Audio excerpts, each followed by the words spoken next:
By late 1943, the strategic landscape of the global war had shifted decisively and permanently against the Axis powers.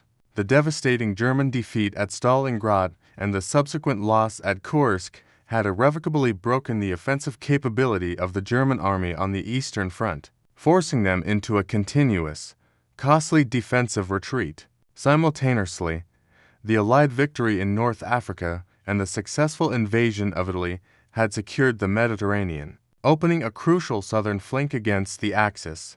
Despite these monumental Soviet and Western Allied successes, the single most critical outstanding issue that dominated the political and military agenda of the Allied coalition was the opening of a true, sustained second front in Western Europe. The demand for a second front was fueled primarily by the immense pressure exerted by the Soviet leader, Joseph Stalin. Since 1942, the Soviet Union had borne the overwhelming burden of the fighting, facing roughly 80% of the entire German military strength. The immense human and material sacrifice demanded by this confrontational war of annihilation that cost millions of Soviet lives led Stalin to insist, vehemently and repeatedly, that his Western allies must launch a major cross-channel invasion to draw crucial German divisions away from the Eastern Front. Stalin often viewed the continuous delay of the invasion with deep suspicion, suggesting privately that the Western allies were deliberately holding back, hoping for the Soviet Union and Germany to exhaust themselves completely. This political tension created immense diplomatic friction and urgency within the Allied command structure. The strategic debate over the invasion's timing and location was the central focus of the crucial Tehran Conference in November 1943, the first meeting between Stalin, U.S. President Franklin D. Roosevelt, and British Prime Minister Winston Churchill. At this conference, the diplomatic maneuvering reached its climax. Churchill, always cautious and still wary of the immense cost of a direct, frontal assault, favored a continuation of the peripheral strategy, pushing up through Italy and possibly attacking the Balkans, targeting the soft underbelly of the Axis. Roosevelt, however, strongly sided with Stalin, recognizing the political necessity of maintaining the Soviet alliance and the military wisdom of finally engaging the German army directly in the West. The fundamental American strategic philosophy, championed by General George C. Marshall, was to aim directly for the quickest military resolution, which meant a massive, concentrated strike at the heart of German power across the English Channel. Roosevelt's political and strategic support for this American perspective proved decisive. The final agreement reached at Tehran was a non-negotiable commitment. The Allies would launch Operation Overlord, the major cross-channel invasion, in May 1944. This commitment immediately transformed the focus of the entire Allied military machine, shifting resources, planning, and logistics entirely toward the immense task of preparing for the largest amphibious landing in military history. The stage was finally set for the grand, decisive return to the European continent, confirming to Stalin that the end of his nation's immense sacrifice was finally in sight. With the political decision solidified at the Tehran Conference to launch the cross-channel invasion, the monumental task of translating that strategic commitment into a workable military operation began in earnest. The overall campaign was christened Operation Overlord, and the planning was entrusted to a combined Allied command under the overall supervision of General Dwight D. Eisenhower, who was appointed the supreme commander. The planning process was characterized by unprecedented detail, secrecy, and the immense pressure of coordinating the largest amphibious assault in military history. The first, and most crucial, question to be resolved was the location of the landings. The Allies considered several locations along the French and Belgian coastlines, but the choice quickly narrowed to two primary areas, the Pas-de-Calais region and the Normandy coastline. Pas-de-Calais, being the narrowest point of the English Channel, was geographically the most obvious choice. It offered the shortest sea crossing, which would simplify the logistical supply chain, and it provided the quickest access to the German industrial heartland. However, this very obviousness was its critical flaw. The Germans anticipated an attack here and had heavily fortified the area with the densest concentration of their Atlantic wall defenses, including massive coastal artillery and numerous elite fighting divisions. A frontal assault on Pas-de-Calais was correctly assessed as a suicidal undertaking with an unacceptably high risk of failure. In stark contrast, the Normandy coastline presented a far more strategically appealing, albeit logistically more challenging, target. Normandy offered beaches that were relatively suitable for mass landings and, crucially, was lightly defended, as the Germans deemed the area less likely due to the longer sea crossing and the lack of major ports. The strategic advantages of Normandy were manifold. The terrain immediately inland, characterized by small fields and hedgerows, known as the bocage, offered cover for an initial buildup. Furthermore, the capture of the major port of Cherbourg, located at the tip of the Cotentin Peninsula, was designated as the primary, vital logistical prize once the beachheads were secured. While the approach was longer and required more complex naval maneuvering, the reduced German defenses and the element of surprise far outweighed the logistical difficulties. The final decision was made. The invasion would fall upon the beaches of Normandy. Operation Overlord was divided into two distinct, massive phases. The initial, crucial assault phase, the actual amphibious landings, and the establishment of the beachheads was codenamed Operation Neptune. This phase alone required the mobilization of nearly 7,000 naval vessels, including landing craft, battleships, cruisers, and destroyers, tasked with safely delivering over 150,000 troops onto 5 separate, designated beach sectors: Utah, Omaha, Gold, Juno, and Sword. The naval planning for Neptune was a feat of logistical engineering, requiring precise tide calculations, detailed aerial mapping, and absolute weather coordination to ensure the simultaneous arrival of troops across the immense landing area. The overall command structure reflected the multinational nature of the invasion. General Eisenhower served as the supreme commander, overseeing the entire effort. General Bernard Montgomery was put in command of all ground forces for the initial assault phase. Admiral Sir Bertram Ramsay commanded the massive Allied naval armada, responsible for the safe passage and bombardment of the German defenses. The immense size of the planned operation necessitated the creation of entirely new, revolutionary, logistical tools, such as the construction of artificial harbors and massive undersea fuel pipelines, all designed to overcome the challenge of landing an entire army onto a hostile shore without immediate access to major port facilities. The planning for Overlord was a calculated risk, but one the Allies knew they had to take to finally secure the European mainland.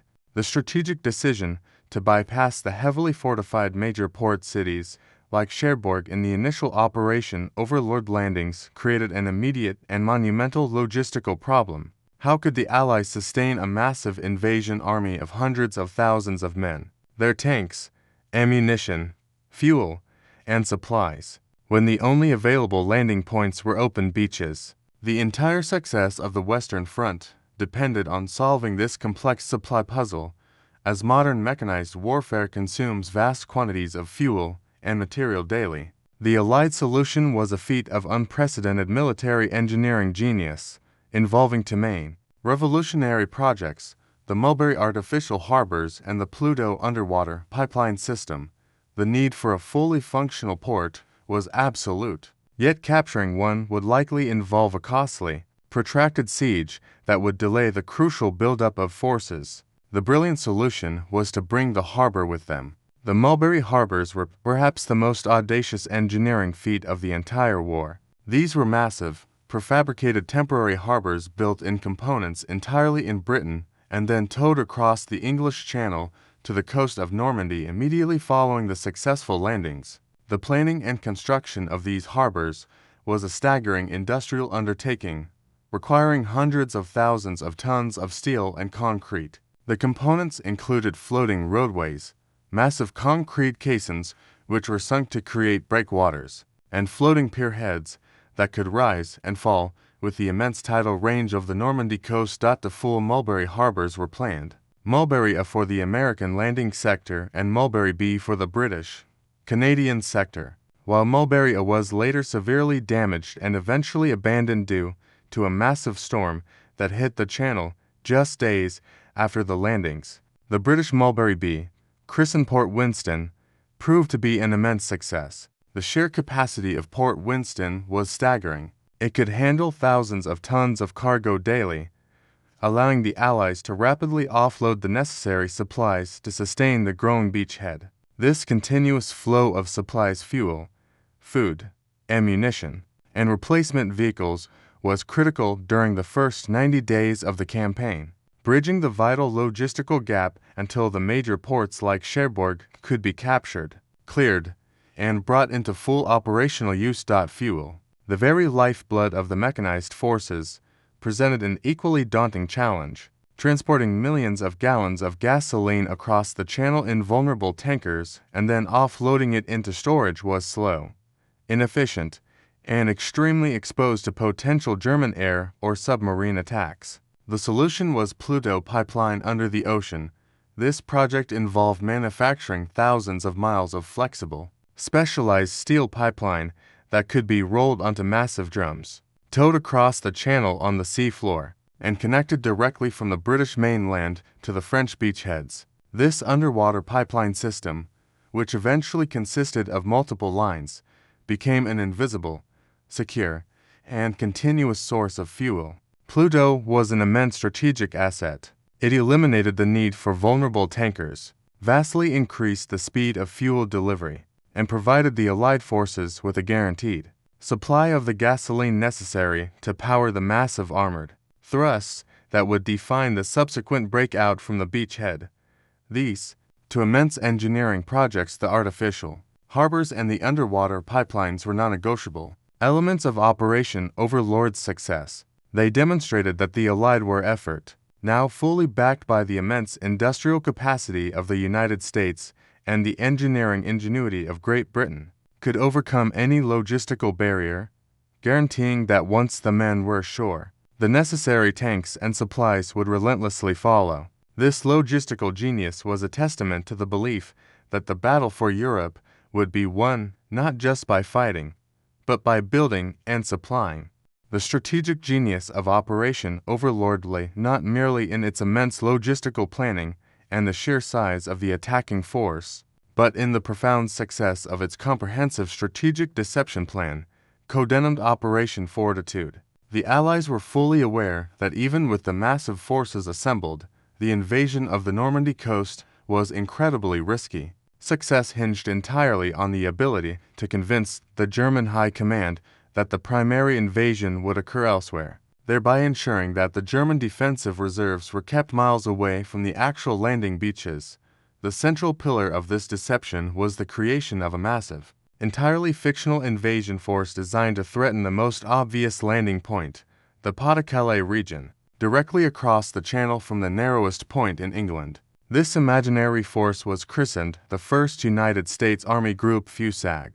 The entire operation was a masterful symphony of misdirection, utilizing every resource from high-level intelligence to theatrical stagecraft to build an illusion of overwhelming military power. To make this fictional army group utterly believable, the Allies employed a vast array of deceptive measures that blurred the lines between fantasy and reality.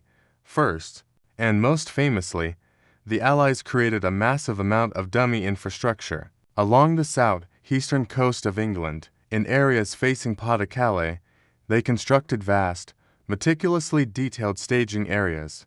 These areas were populated with hundreds of inflatable rubber tanks, trucks, and artillery pieces, manufactured to look real to German reconnaissance aircraft. Dummy airfields were established, populated by convincing wooden and canvas aircraft. Furthermore, immense, fake fuel and ammunition dumps were built, all carefully monitored by double agents to ensure German high-altitude reconnaissance observed the massive, fictional buildup. Second, the operation relied on radio traffic manipulation, a complex, dedicated system of military radio operators constantly generated a massive volume of fake, highly detailed radio traffic, meticulously mimicking the natural communications patterns, code words, and command structures of a real army group. This massive stream of false data, detailing fictional supply requisitions, training exercises, and movement orders, was specifically designed to be intercepted and decoded by German intelligence.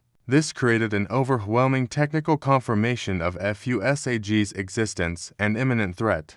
Third, and perhaps the most delicate aspect, was the brilliant use of double agents Germans who had been captured by the British and turned to feed false information back to their former masters. These double agents, often referred to collectively as the double-cross system, were used to confirm the existence and intent of FUSAG to the German leadership, lending vital credibility to the technical and visual deception. Crucially, the Allies ensured that the formidable and aggressive American General George S. Patton, universally respected and feared by the German commanders, was publicly and prominently associated with the Phantom FUSAG command. The fear of facing Patton's forces was a powerful psychological component of the deception. The immense deception achieved its goal with catastrophic effectiveness for the German defense. Even after the actual landings in Normandy on June 6, 1944, the German High Command, including Hitler himself, remained utterly convinced for critical weeks that the Normandy operation was merely a feint and that the true, massive invasion by Patton's FUSAG was still to come at Pas-de-Calais. This fatal adherence to the illusion ensured that the critical German armored reserves, including the powerful 15th Army, were kept immobile and strategically isolated in the Pas-de-Calais region, miles away from the actual fighting in Normandy. By immobilizing the most formidable German reserve force, Operation Fortitude guaranteed the crucial success of the Allied initial buildup and the expansion of the beachhead, achieving arguably the greatest strategic victory of the entire war without firing a single shot. While the Allied forces meticulously planned Operation Overlord and simultaneously launched their massive deception effort, the German leadership was equally engaged in preparing the defenses for the anticipated invasion of Western Europe. The primary defensive barrier was the massive, politically symbolic, and physically formidable Atlantic Wall, a chain of concrete fortifications, strong points, and obstacles stretching over 3,000 miles from Norway down to the Spanish border. This immense project was originally conceived by Adolf Hitler as an impregnable barrier, a definitive commitment to ensuring that the Allies would never gain a foothold on the European continent. The overall command of the German defense in the West, known as Army Group B, was entrusted to Field Marshal Erwin Rommel, the highly respected and aggressive field commander famous for his ingenuity in North Africa. Rommel arrived in late 1943 and immediately recognized the catastrophic strategic flaw in the existing German defense philosophy. The prevailing belief, held by the overall commander-in-chief in the West, Field Marshal Gerd von Rundstedt, was that the invasion should be met and defeated after the landings, with powerful armored reserves deployed inland. Von Rundstedt believed that the massive reserves should be held back, ready to counterattack once the precise location and size of the Allied beachhead were confirmed. This doctrine relied on the German ability to move these armored divisions swiftly and decisively to the battlefield once the attack began. Rommel vehemently and decisively rejected this static, passive approach. Having experienced the overwhelming, continuous Allied air superiority in North Africa, Rommel was acutely aware of the devastating effect of the Allied air forces on troop and vehicle movement. He correctly argued that any attempt to move massive armored reserves inland would be fatally crippled by Allied bombing and reconnaissance, ensuring that the reserves would arrive piecemeal, exhausted, and too late to make a difference. Rommel's revolutionary counter-philosophy was simple. The invasion must be stopped on the beaches. He insisted that the Allied forces must be thrown back into the sea within the first hours of the landings, before they could secure a beachhead and bring the full weight of their logistics to bear. Driven by this conviction, Rommel undertook a frantic, relentless program of fortifying the coastline, focusing particularly on the most exposed beaches. He massively increased the density of coastal obstacles, ensuring that the entire tidal zone was a lethal gauntlet. He ordered the installation of tens of thousands of anti-tank stakes, submerged mines, concrete hedgehogs, and underwater obstacles, all timed to be exposed at low tide, designed to impale and destroy Allied landing craft. Furthermore, he heavily mined the immediate inland areas, anticipating the use of paratroopers, and moved numerous infantry and, crucially, some armored divisions directly to the coast, positioning them to engage the Allies immediately upon landing. This frantic effort dramatically improved the actual defensive strength of the Atlantic Wall on the Normandy coast. However, the German defense was paralyzed by the profound strategic disagreement between Rommel and von Rundstedt. This conflict over doctrine immediate defense on the beaches versus reserves held inland went all the way up to Hitler, who, in a classic display of indecision, attempted to compromise. Hitler ultimately kept the crucial armored reserves, the panzer divisions, under his own direct control, requiring his personal permission for their deployment. A few divisions were placed close to the coast satisfying Rommel, but the majority were held too far inland satisfying von Rundstedt. This disastrous compromise ensured that when the invasion actually came, the German forces were neither strong enough at the water's edge to repel the initial assault nor mobile enough inland to mount a coordinated, massive counterattack due to Hitler's centralized control and the immediate, overwhelming impact of Allied bombing on the road and rail networks. The German defense was strong, well prepared, and formidable, but it was fatally flawed by an internal division that guaranteed a slow, uncoordinated, and ultimately irreversible response. Before the first wave of landing craft scraped the sand of the 5 designated beaches, the largest and most complex airborne operation of the war was already underway, marking the true opening act of Operation Overlord. This crucial phase, executed under the cover of darkness in the early hours of June 6, 1944, was designed to sow maximum confusion, neutralize key German positions, and secure the vital inland flanks, ensuring that the ground forces could advance safely from the beaches. The success of the amphibious landing hinged entirely on the ability of the paratroopers and glider forces to disrupt the German defense and prevent the immediate, coordinated arrival of German reserves. The airborne assault was divided between 2 immense forces, the American 82nd and 101st Airborne Divisions in the west, tasked with securing the flanks of WW2 Beach and seizing key river crossings on the Cotentin Peninsula, and the British 6th Airborne Division in the east, tasked with securing the flank of Sword Beach and, most crucially, capturing the bridges over the Orne River and the Caen Canal. The objectives of the paratroopers were highly specific and absolutely critical: destroy bridges leading into the landing zones to isolate German units, secure key river crossing points for the subsequent Allied breakout, and neutralize German coastal artillery batteries that threatened the approaching naval invasion fleet. The actual descent of the American paratroopers was characterized by widespread confusion and fragmentation, a direct result of challenging weather conditions, heavy German anti-aircraft fire, and inexperienced pilots. Many airborne troops were dropped miles off their intended target zones, scattered across the treacherous bocage landscape, deep behind enemy lines, and sometimes into areas deliberately flooded by the Germans. This initial dispersion, though seemingly disastrous, ironically became a strategic advantage. Instead of facing concentrated resistance, the fragmented groups of paratroopers,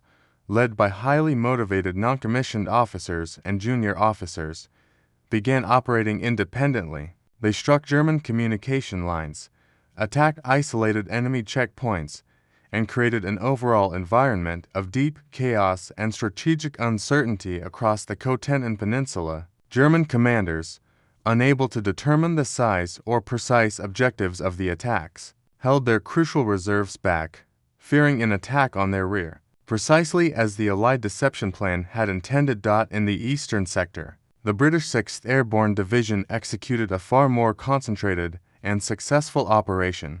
Their mission began with a spectacular seizure of the 2 critical bridges over the Orne River and the Caen Canal, including the famous Pegasus Bridge, which were captured by a small, highly trained force delivered precisely by gliders. This lightning-fast, surgical strike, achieved within minutes of landing, prevented the Germans from destroying the bridges. thereby securing the eastern flank of the invasion zone and providing a vital exit route for the British ground forces. The successful holding of these positions against fierce German counterattacks throughout the night ensured that the British could safely advance inland on D-Day. The overall strategic outcome of the airborne assault was a monumental success despite the initial chaos. The paratroopers effectively shattered the German command and control system in the hours leading up to the main landing, isolating German units and preventing any immediate, organized response. The actions of the airborne divisions forced the German defense to remain static and decentralized, preventing the critical early use of their armored reserves. By securing the flanks and creating a protective, chaotic buffer zone inland, the paratroopers and glider forces paid a heavy price in casualties but ensured that the vast amphibious invasion force arriving at dawn had a fighting chance of establishing the crucial, lasting beachhead on the continent. As the first rays of dawn broke over the choppy waters of the English Channel on June 6, 1944 D-Day, the colossal naval invasion force, Operation Neptune, arrived at the coastline of Normandy. The naval bombardment phase, intended to soften the formidable German Atlantic Wall defenses, had commenced, unleashing a thunderous, continuous cascade of high explosives upon the enemy positions. Following this intense but brief preparatory fire, the first waves of the Allied ground forces, carried by thousands of landing craft, began their desperate, historic journey toward the 5 designated beach sectors: Utah, Omaha, Gold, Juneau, and Sword. The experience of the assault troops across these 5 beaches varied wildly, ranging from a costly but manageable success to a near-catastrophic disaster. The easternmost beaches, assaulted by the British and Canadian forces, encountered determined but ultimately manageable resistance. On Gold Beach British, Juneau Beach Canadian, and Sword Beach British, the assault infantry quickly overcame the prepared coastal defenses, which had been significantly disorganized and depleted by the prior naval bombardment and the confusion sown by the overnight airborne drops. The British and Canadian forces established solid beachheads, rapidly moving inland, though their subsequent advance was immediately stalled by the heavily fortified defenses around the vital city of Caen, which became the central, bloody focus of the British effort for the next 2 months. However, the initial goal to secure a foothold and begin the operational build-up was achieved on the eastern flank with immense, though anticipated, casualties. The true operational contrast of the day, however, lay on the western flank, where the American forces conducted their landings on Utah and Omaha beaches. Utah Beach, the unexpected Triumphita Beach, was assigned to the U.S. the 7th Corps, and their landing was, by far, the most successful of the day. A crucial navigational error placed the initial waves approximately 2,000 yards south of their intended target zone. This mistake proved to be a stroke of immense, unexpected fortune, as the mistaken area was far less defended and the German positions were weaker and more disorganized than those in the planned sector. Furthermore, the intensive pre-landing air and naval bombardment, while missing some targets, had successfully disrupted the defenses in the immediate vicinity. Led by Brigadier General Theodore Roosevelt, Jr., the troops landed and encountered comparatively light resistance. The quick link-up with the isolated 101st Airborne Division inland, whose paratroopers had successfully secured key causeways, was achieved rapidly. By the end of D-Day, U.S. forces at Utah had sustained the lightest casualties of any landing beach, less than 200, and had established a deep beachhead, positioning them perfectly to begin the critical drive toward the seizure of the port of Cherbourg. The Utah landing was a testament to the fact that on D-Day, fortune often favored the bold.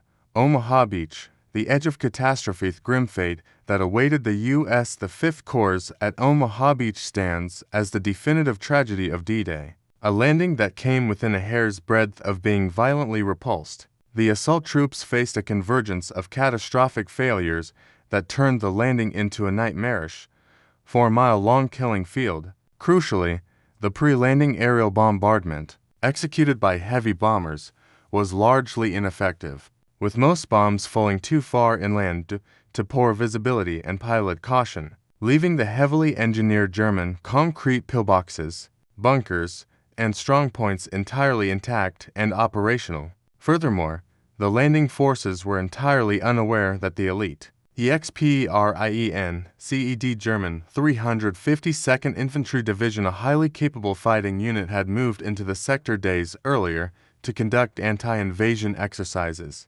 replacing the static, lower-quality troops the Allies had anticipated facing. The Germans opened a devastating, continuous crossfire from the high bluffs overlooking the beach, pinning down the American troops immediately upon disembarkation. The specialized amphibious tanks, DD tanks, meant to provide immediate support, were largely lost due to heavy seas before they could reach the shore. Within hours, the beach was choked with casualties, destroyed equipment, and stalled landing craft, with the assault effectively paralyzed. The entire operation was saved only by the heroic, localized actions of small groups of non-commissioned officers and junior officers who, disregarding orders and facing withering fire, managed to individually blast holes through the wire and scale the bluffs, silencing the German guns one by one.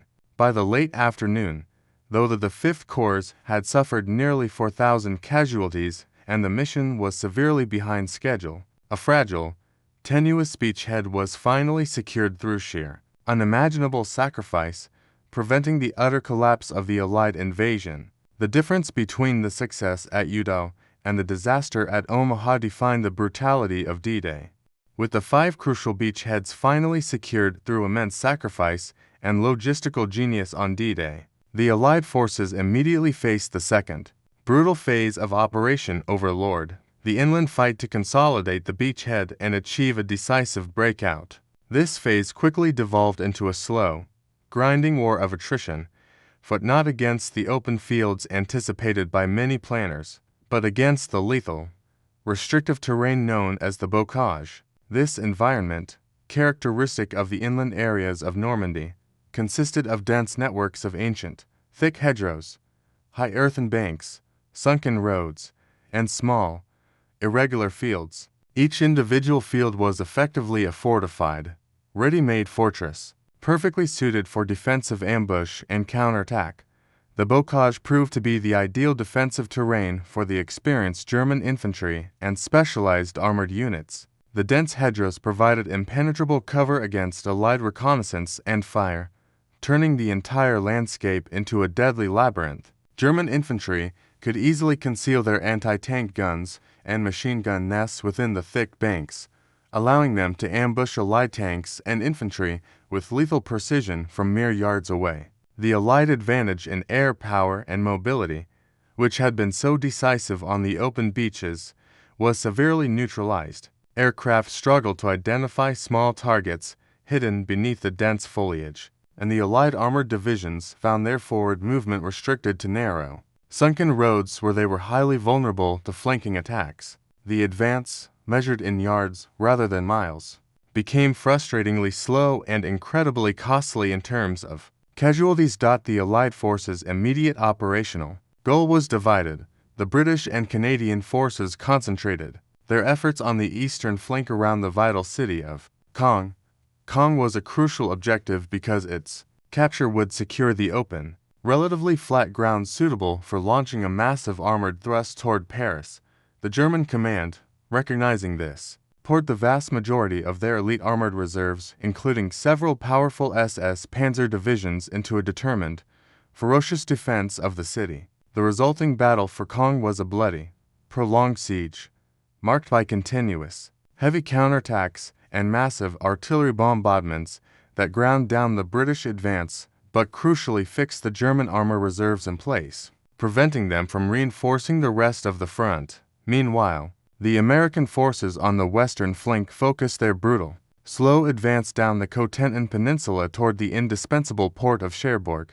Cherbourg was the strategic key to the entire operation. While the Allies had successfully used the ingenious Mulberry artificial harbors to supply the initial beachhead, a permanent, large-scale, deep-water port was absolutely non-negotiable for sustaining the millions of tons of supplies required for the final breakout and drive across France. The American troops faced the worst of the bocage fighting as they systematically cleared each hedgerow, often developing specialized equipment, such as the Rhino tank Sherman tanks fitted with hedgerow-cutting prongs, to adapt to the unique challenges of the terrain. After weeks of continuous, close-quarters combat, the American forces finally reached the outskirts of Cherbourg. The capture of the port involved a difficult, protracted siege against the heavily fortified German garrison. On June 26, 1944, Cherbourg officially fell to the American forces. However, the German commander had meticulously destroyed the port facilities, demolishing docks, sinking ships, and mining the harbor with meticulous thoroughness. The successful capture of the city was only the beginning. The logistical victory required a massive, months-long effort by Allied engineers and salvage teams to clear the debris and bring the essential port into full operational use. By the time the Allied armies were ready to launch their decisive breakout offensive, the crucial logistical foundation had been laid, but only after 6 weeks of relentless, costly fighting that pushed both the Allied infantry and the German defense to the absolute limits of endurance in the tangled, lethal landscape of the Normandy countryside. The grinding, 7-week war of attrition across the Normand bocage had pushed the Allied armies to their limits, yet it had achieved its primary strategic purpose, tying down and severely depleting the German armored reserves around Caen. With the crucial port of Cherbourg secured and the necessary logistics foundation finally established, the Allied High Command recognized that the time for the slow, costly advance was over. The strategy shifted decisively from attrition to maneuver, culminating in the massive, decisive offensive known as Operation Cobra. This operation, commanded by the aggressive American General George S. Patton, was designed to finally shatter the German front line and unleash the full speed of the Allied armored forces into the open French countryside. Operation Cobra was launched on July 25, 1944. Following a preparatory air bombardment of unprecedented scale and concentration, the tactical plan relied on a narrow, overwhelming aerial strike to punch a hole through the entrenched German infantry positions. Thousands of heavy bombers executed a carpet bombing raid over a small, confined area west of the Saint-Lay. While the bombardment was devastatingly effective in destroying German defenses and disorganizing their command, it was not without cost, as several American units were tragically bombed by friendly fire, creating initial chaos. Despite this, the destructive power of the air attack successfully created a narrow, deep gap in the German lines, a vital rupture that the newly formed American Third Army, under General Patton, was immediately poised to exploit. Patton's armored divisions, utilizing their training in mobile warfare, poured through the opening with a spectacular, relentless speed reminiscent of the German blitzkrieg of 1940. The advance was swift and unstoppable. The American forces bypassed pockets of resistance, ignoring their flanks, and drove deep into the undefended French interior. This strategic maneuver caused the entire German front in Normandy to collapse, transforming the war of inches into a dizzying war of movement. The speed of the American advance was so overwhelming that the German forces were unable to establish any new, cohesive defensive lines, leading to widespread confusion and retreat. In a critical strategic error that compounded the disaster, Adolf Hitler refused to authorize a full, immediate German retreat. Instead, he ordered a desperate, suicidal counterattack operation aimed at severing the narrow American corridor created by Operation Cobra and driving to the sea. Launched in early August, this counterattack, which committed the last mobile German armored reserves, was poorly coordinated, lacked sufficient air support, and was decisively defeated by the overwhelming Allied air superiority and the resolute American defense. The failure of Operation Lettich was the fatal mistake that sealed the fate of the entire German army in Normandy.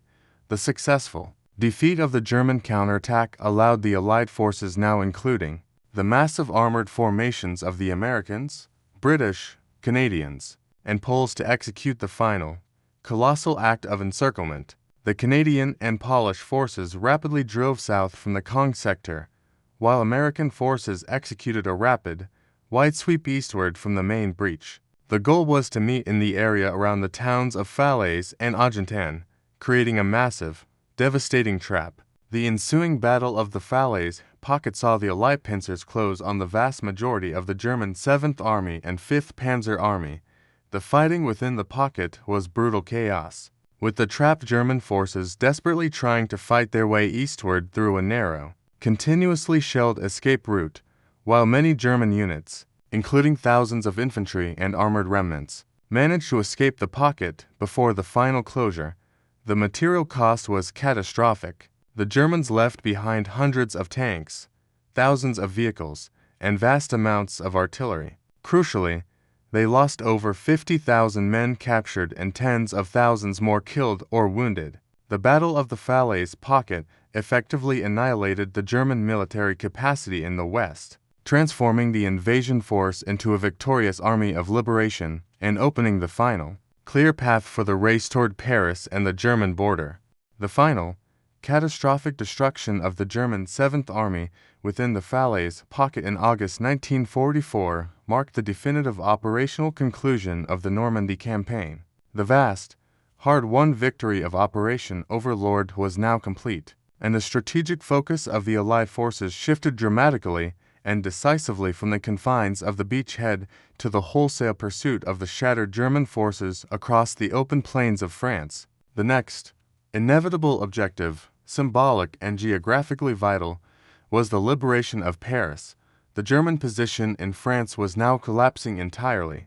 The annihilation of their primary fighting force in Normandy created a massive gap in the front lines, and the remaining German units, demoralized and disorganized, were in full, chaotic retreat toward the German border and the Siegfried Line. The Allies, spearheaded by the swift armored columns of General George S. Patton's Third Army, launched a massive, coordinated pursuit, achieving phenomenal rates of advance that mirrored the very speed of the German blitzkrieg for years prior. The liberation of the immense French capital was hastened by an immediate and spontaneous uprising of the French resistance forces within Paris itself, who began active fighting against the German garrison, recognizing the immense political and historical significance of the city, and fearing that Hitler's increasingly desperate orders would lead to the total destruction of Paris as ordered by Hitler himself. The Allies redirected their forces. The liberation was ultimately entrusted to the French 2nd Armored Division, commanded by General Philippe Leclerc. On August 25, 1944, Leclerc's forces entered the capital, followed by American infantry, to scenes of immense, tearful jubilation. The entry of the Free French forces into Paris was an overwhelming political and moral triumph, confirming to the world that France, though defeated in 1940, was now an active participant in its own liberation and securing the political legitimacy of General Charles de Gaulle's provisional government. The liberation of Paris marked the symbolic end of 4 years of harsh German occupation and fueled the final drive toward the German frontier. The successful conclusion of Operation Overlord holds 3 critical, long-lasting consequences for the war. First, it definitively opened the Second Front, fulfilling the promise made to the Soviet Union and forcing Nazi Germany to fight a full, sustained-to-front war. The continuous pressure exerted by the massive Western armies, now demanding immense material and manpower resources, fatally fractured Germany's strategic capability, preventing any transfer of vital divisions to either the Eastern Front or the defense of the home islands. Second, the operation confirmed the ultimate logistical supremacy of the Allied powers. The success of the Mulberry harbors and the Pluto pipeline ensured that the Allied armies could be supplied continuously and aggressively, achieving a logistical momentum that the resource-starved German military could not hope to match. This overwhelming industrial and logistical power became the guarantee of eventual victory. Third, and perhaps most importantly, the Normandy campaign permanently established the political and military cooperation between the United States and Great Britain, creating the cohesive military structure and strategic partnership that would define the post-war world. The sacrifices made on the 5 beaches and in the arduous fighting of the bocage ensured that the war was irrevocably set on the path to Allied victory. The German army, having lost its elite fighting corps in the disaster of the Falaise Pocket, could never again recover its strength in the West. The successful opening of the Second Front sealed the strategic fate of the German nation, leading directly to the ultimate collapse of the Third Reich less than a year later.